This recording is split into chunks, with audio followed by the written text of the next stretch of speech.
Students, आज हम public add में सहमत राशन करेंगे बजट वाला।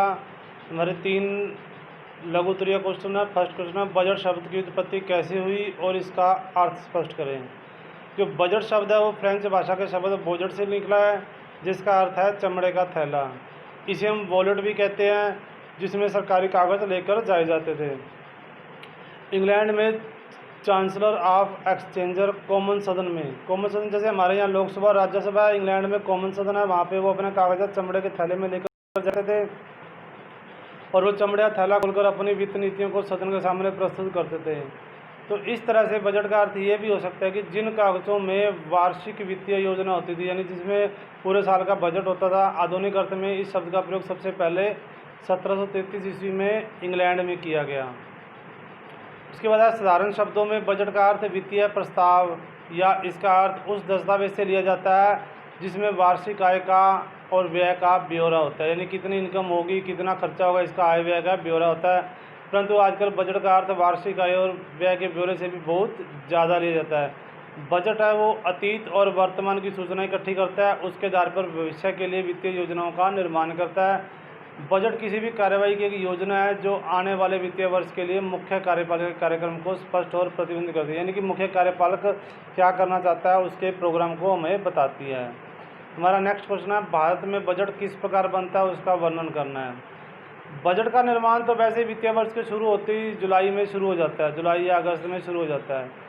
जब वित्त विभाग में प्रशासकीय विभागों के पास पहले छपे हुए फार्म जाते हैं, उन फार्म में 3 खाने होते हैं। एक खाने में पिछले वर्ष की वास्तविक आय क्या है वो भरना है, वर्तमान वित्तीय वर्ष की आय व्यय का ब्यौरा भरना है और आगामी वर्ष की अनुमानित आय भी क्या इनकम हो सकती है उसके बारे में लिखना होता है। इन फार्मों को भरकर सबसे पहले प्रत्येक विभाग महालेखा अधिकारी के कार्यालय में भेज देता है, जहाँ पर विभिन्न मुद्दों पर परीक्षण किया जाता है, चेक किया जाता है कि जो आंकड़े भेजे हैं वो सही है गलत है, उनकी जाँच होती है।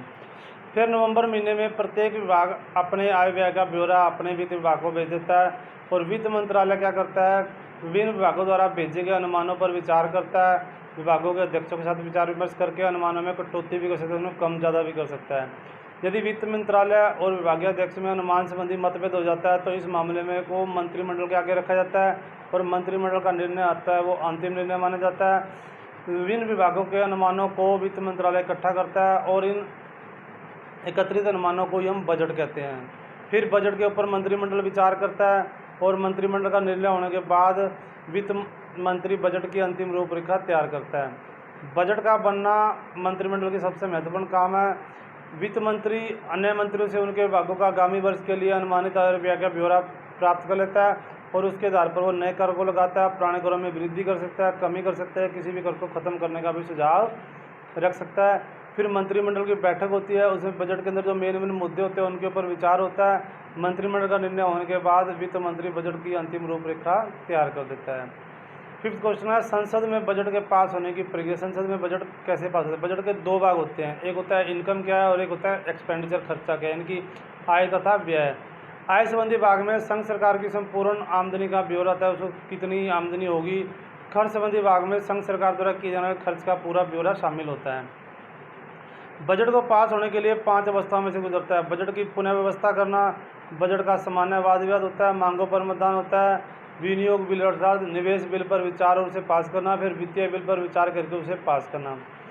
वित्तीय बिल केवल होता है लोकसभा में पेश किया जाता है। वित्तीय बिल की प्रत्येक व्यवस्था के बारे में विभिन्न संशोधन प्रस्ताव पेश किए जाते हैं और किसी प्रस्तावित कर को कम करने का समाप्त करने की प्रार्थना है वो लोकसभा के सामने की जाती है।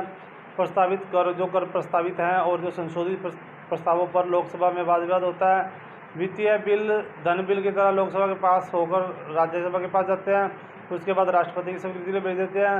राष्ट्रपति को धन बिल पर किसी प्रकार का निषेधाधिकार यानी को मना नहीं कर सकता, क्योंकि धन बिल राष्ट्रपति की पूर्ण अनुमति से ही लोकसभा में प्रस्तुत किया गया था।